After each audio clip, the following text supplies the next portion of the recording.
A mulher mandou as crianças para a escola e começou a se preparar para o trabalho quando um incêndio começou em sua casa.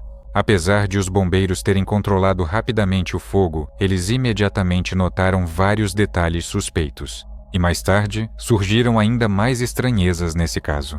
O mistério do que aconteceu não pôde ser desvendado por mais de 30 anos, até que os investigadores se depararam com uma reviravolta inesperada digna de filmes de detetive. E no final das contas, eles conseguiram descobrir a verdade chocante.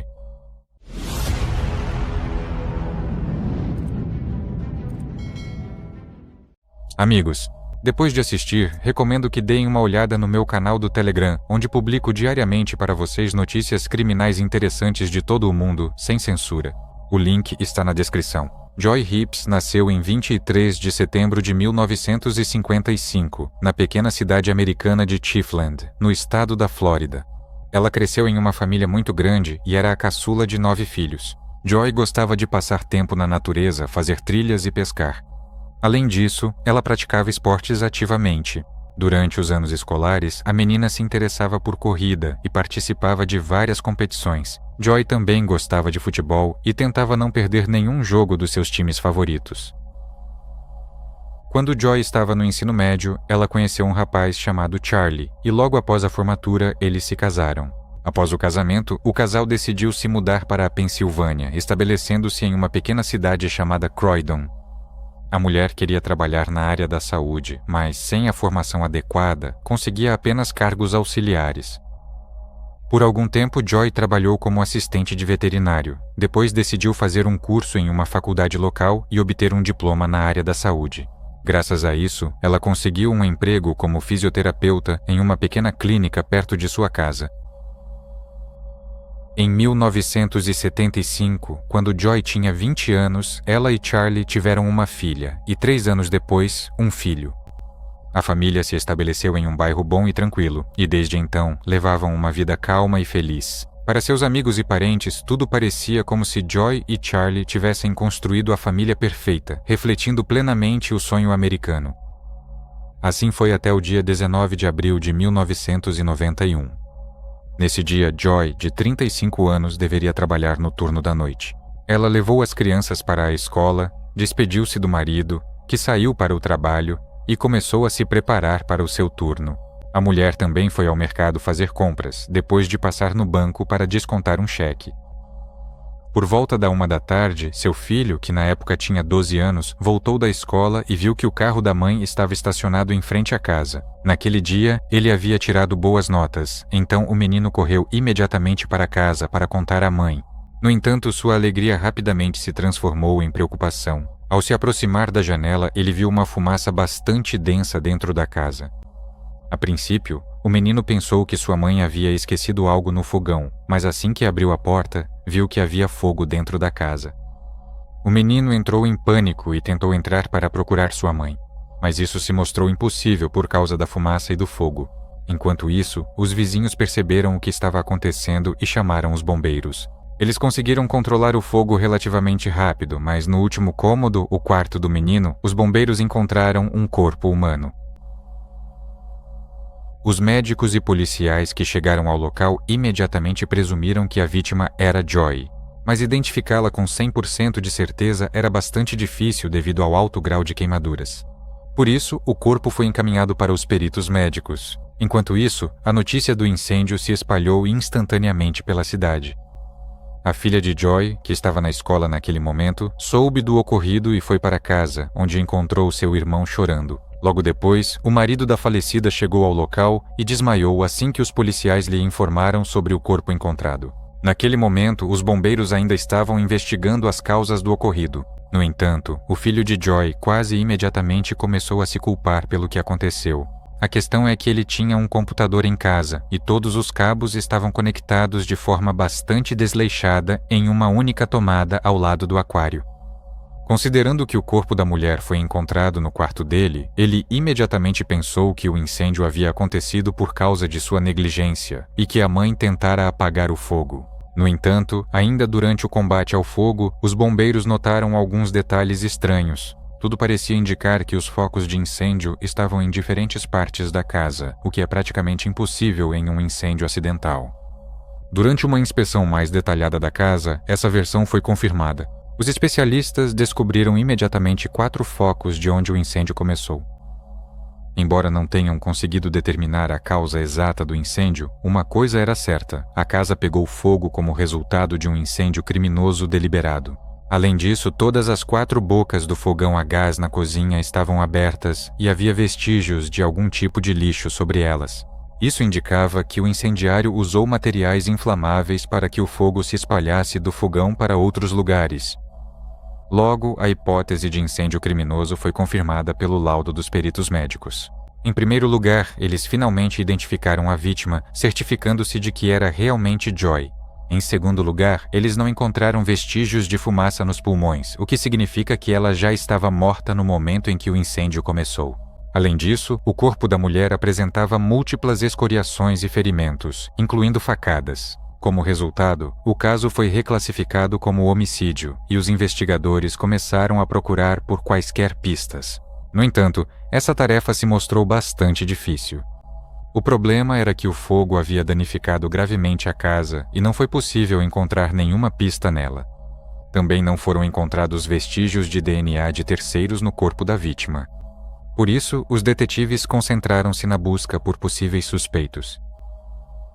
A primeira coisa que fizeram foi começar a investigar o marido. Durante o incêndio, ele estava no trabalho, mas os policiais não descartaram a possibilidade de que, em teoria, o homem poderia ter ido até casa e voltado para criar um álibi para si mesmo.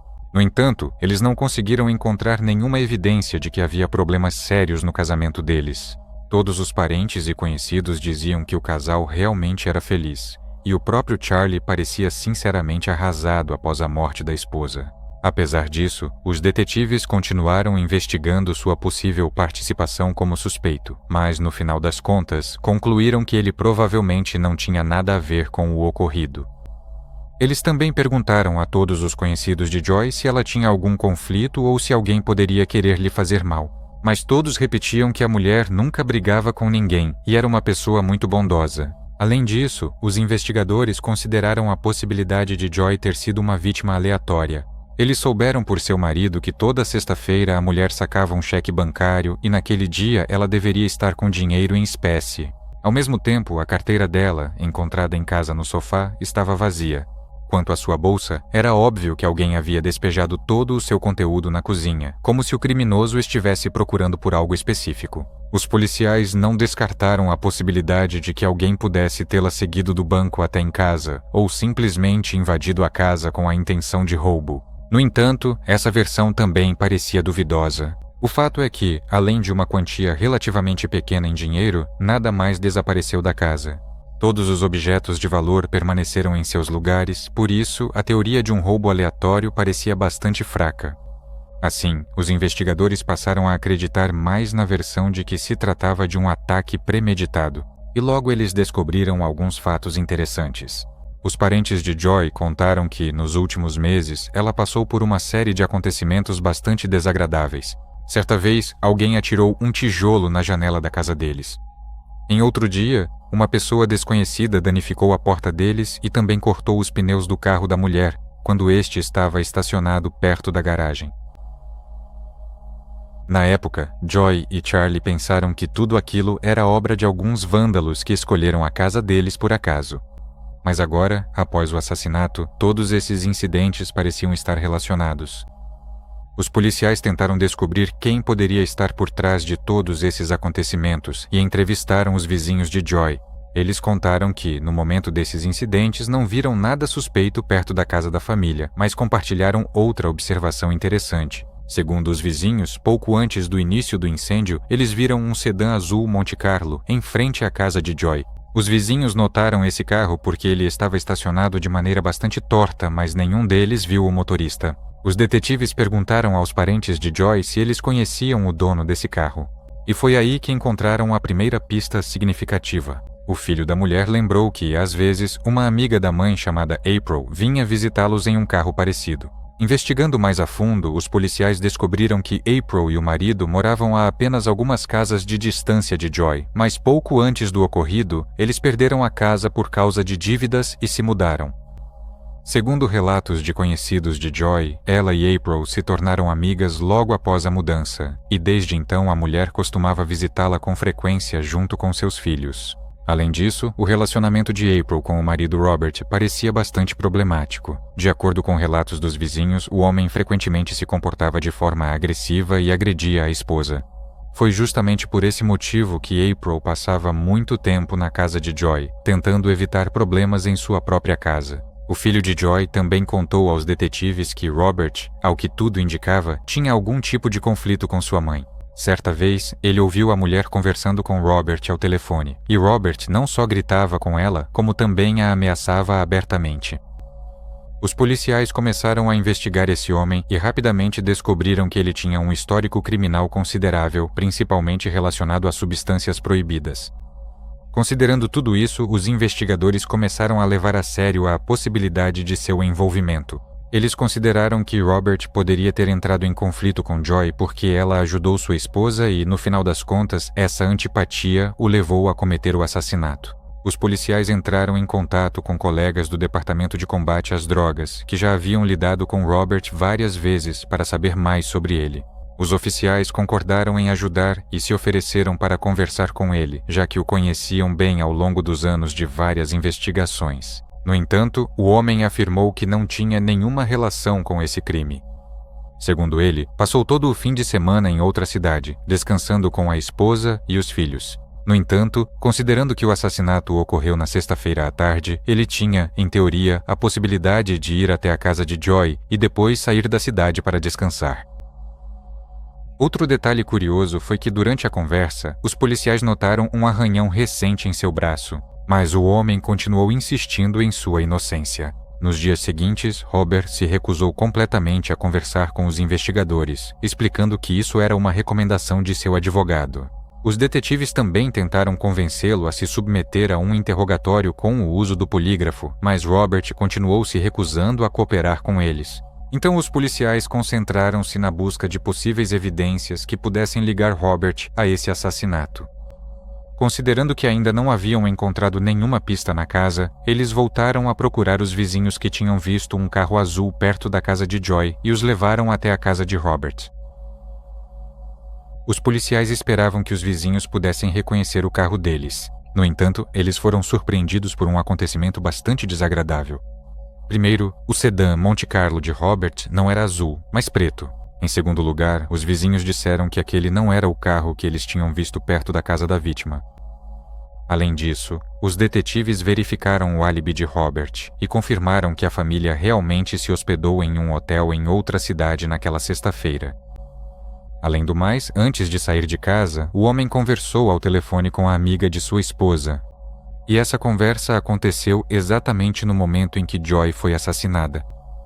Tudo isso fez com que os policiais reconsiderassem Robert como principal suspeito e mudassem o foco para buscar outras pistas. Diante da completa ausência de outras opções, eles decidiram olhar novamente para o marido da vítima.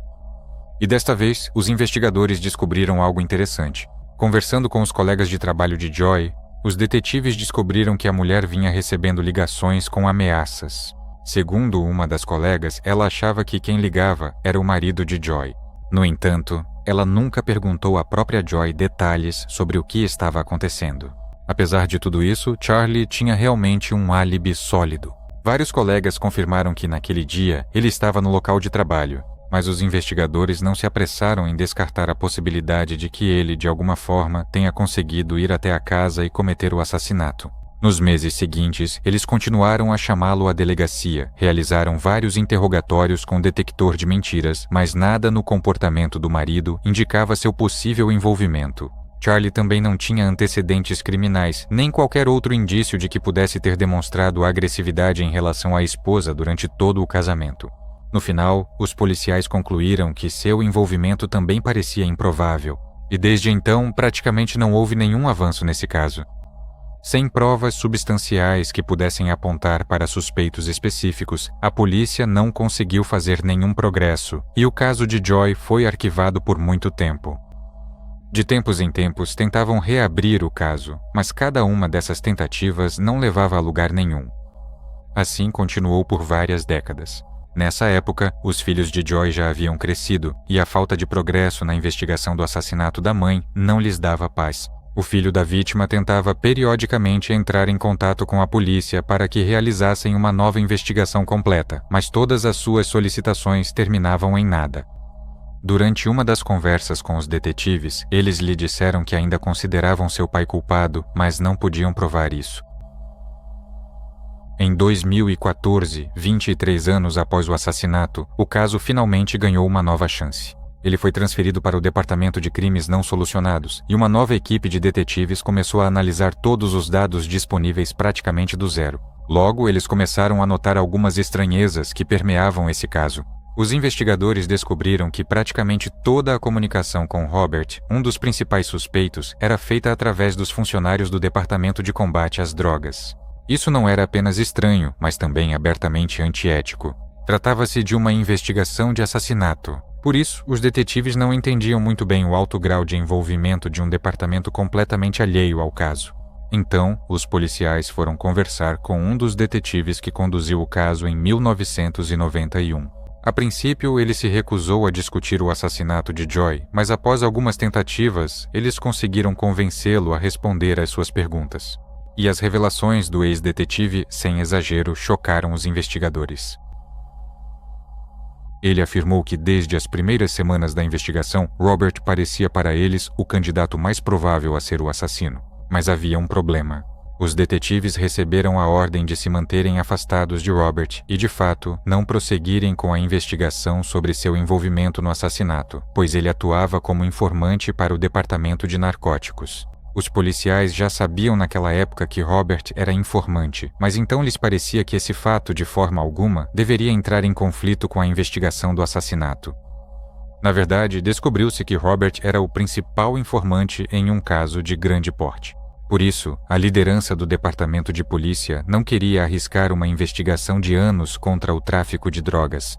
Como resultado, a equipe original de investigadores praticamente não tentou provar o envolvimento de Robert, limitando-se a uma investigação superficial. Essas revelações se tornaram um ponto de virada no caso de Joy, e a nova equipe de detetives começou a buscar provas contra Robert. Como lembramos, em 1991, os policiais concluíram que Robert tinha um álibi inquestionável. Agora, porém, os investigadores entenderam que não podiam confiar nos documentos antigos e começaram a verificar essas informações por conta própria. A primeira coisa que fizeram foi entrar em contato com a amiga da esposa de Robert, com quem ele supostamente teria falado ao telefone no momento do assassinato de Joy. A mulher confirmou que eles realmente tiveram essa conversa, só que ela esclareceu que elas se falaram não durante o dia, mas mais para o fim da tarde. Depois, os policiais interrogaram novamente as testemunhas que viram Robert com a esposa e os filhos quando eles fizeram o check-in no hotel. De acordo com os autos do processo, eles chegaram lá depois do almoço, mas, mais uma vez, as testemunhas negaram essa informação. Segundo eles, na verdade, a família chegou ao hotel por volta das 5 horas da tarde, o que dava a Robert a oportunidade de cometer o crime. Por fim, os detetives decidiram conversar com April. Naquela época, ela e Robert já estavam divorciados, mas a mulher continuava insistindo na veracidade do álibi dele, segundo o qual o homem não teria tido tempo para cometer o assassinato. Os policiais tentaram conversar com ela várias vezes, mas a mulher continuava mantendo seu depoimento inicial. Assim, os detetives passaram a buscar outras pistas e a reexaminar todas as evidências disponíveis. Esse processo se estendeu por vários anos até que algo extremamente inesperado aconteceu. Em 2016, April foi até a delegacia e disse que queria conversar. Ela contou que nos últimos anos, vários acontecimentos negativos em sua vida a fizeram repensar sua posição sobre o caso do assassinato de Joy. April afirmou que todos esses anos mentiu sobre o álibi do ex-marido e que, na verdade, tudo aconteceu de forma bem diferente. Segundo ela, naquele dia, Robert chegou em casa coberto de manchas de sangue. Quando ela perguntou o que tinha acontecido, o homem respondeu: "Eu esfaqueei alguém e coloquei fogo na casa." Depois, ele exigiu que a esposa arrumasse as crianças para uma viagem, e eles foram para outra cidade sob o pretexto de passar o fim de semana descansando. Robert levou consigo um pacote e, quando foram passear no parque, ele se afastou da esposa e das crianças entrando na floresta, retornando depois sem o pacote. April só entendeu que seu marido havia matado Joy alguns dias depois, quando detetives foram até a casa deles. Depois disso, ela exigiu que ele fosse à polícia e confessasse tudo. Mas o homem a espancou e ameaçou fazer parecer que ela era a culpada pelo crime. Assim, durante todos esses anos, a mulher teve medo de testemunhar contra Robert. Mas no final das contas, ela decidiu tomar a atitude certa. O depoimento de April mudava radicalmente o rumo do caso, mas os detetives entendiam que ainda precisavam de alguma prova ou confissão. Então, eles decidiram realizar uma operação bastante complexa e pediram à mulher que os ajudasse a provar o envolvimento do ex-marido. Eles colocaram uma escuta nela e, em seguida, encenaram uma situação em que um grupo de policiais foi até a casa dela. Depois disso, April ligou para o ex-marido e contou que os detetives tinham acabado de ir até ela com perguntas sobre o assassinato de Joy e que ela não sabia o que fazer. Robert imediatamente exigiu que ela se recusasse a falar com a polícia e não respondesse às perguntas deles. Com base na conversa deles, não havia nenhuma indicação de que o homem pudesse ser inocente. Cada frase dita por ele apenas mostrava que ele tentava evitar a responsabilidade. Após receber essa gravação, os detetives começaram a preparar o caso para o tribunal junto com a promotoria. Esse processo levou vários anos e só em maio de 2022 Robert finalmente foi preso. O homem continuou negando sua culpa, mas o promotor do distrito avaliava as chances de conseguir uma condenação como muito altas. A principal testemunha desse caso foi April. E assim continuou até que aconteceu mais uma reviravolta inesperada. Quando o filho de Robert foi chamado para depor no tribunal, ele de repente declarou que o pai havia confessado o assassinato para ele. Segundo o homem, Robert ligou para ele logo após aquela conversa telefônica com a ex-esposa. Ele disse que os policiais estavam interrogando ela sobre o assassinato e que talvez ele fosse condenado à prisão perpétua em breve. Robert acrescentou que queria prepará-lo para esse desfecho e, em seguida, começou a contar detalhes do que havia feito. Ele não confessou diretamente o assassinato de Joy, mas usou frases como "acho que fui eu quem fez isso". Esses depoimentos complementavam um caso que já era forte, mas ainda restava para a acusação uma das principais questões: qual foi o motivo de Robert? Com base em todas as informações disponíveis, o homem teve um longo histórico de conflitos com a mulher, além de apresentar tendência a comportamentos agressivos e à prática de crimes. Além disso, aparentemente, ele pegou o dinheiro em espécie que Joy havia sacado no banco algumas horas antes de morrer. No entanto, havia outra versão, muito mais sombria. Quando novos detalhes chocantes surgiram neste caso e grandes emissoras de TV voltaram a falar sobre ele, parentes de Robert de outro estado entraram em contato com os detetives. Eles explicaram que já não tinham contato com ele há muito tempo, mas ficaram literalmente chocados com a foto de Joy nas notícias. Acontece que, quando era adolescente, Robert abusou de sua tia e também a espancou. E essa tia era incrivelmente parecida com Joy fisicamente. Assim, os detetives consideraram que Robert poderia ter atacado Joy, inclusive com a intenção de abuso. Embora já fosse impossível estabelecer isso com certeza, apesar disso, o júri considerou Robert culpado pelo assassinato de Joy, e o homem foi condenado à prisão perpétua. Embora a justiça tenha prevalecido neste caso, os detalhes dele causaram uma indignação totalmente justificada.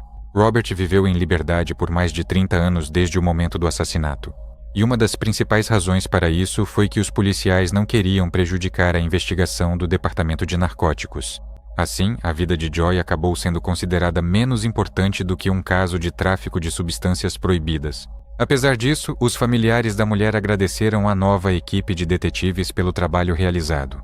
Durante muitos anos, o filho dela se perguntava sobre o envolvimento do próprio pai, já que essa ideia foi plantada nele pelos antigos investigadores. Mas, no final das contas, ele acabou descobrindo a verdade.